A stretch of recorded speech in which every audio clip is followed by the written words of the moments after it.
ومن ذنوب الخلوات إنها المراسلات التي قد تجري في الجوالات، مراسلات تهدم الأخلاق وتضيع المروءة وتوقع الشباب والشابات في حبائل ومستنقعات المعاصي والآثام. ذنوب الخلوات. يا من تراسل بنات المسلمين، يا من تعكف على الجوالات وتراسل بنات المسلمين، كم أسرة هتكتها، كم من امرأة تسببت في طلاقها. ذنوب الخلوات.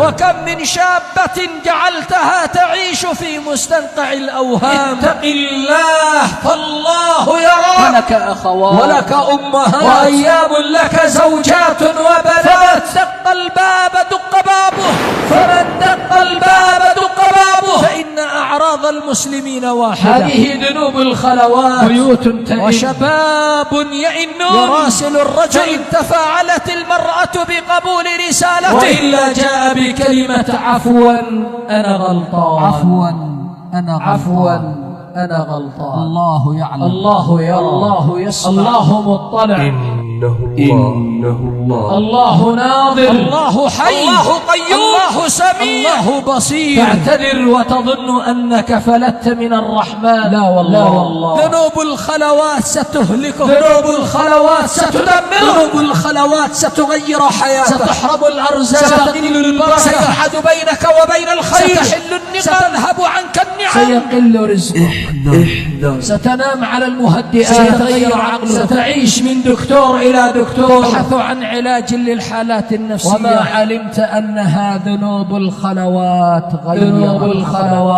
غيرت عقلك. فحافظ على نفسك.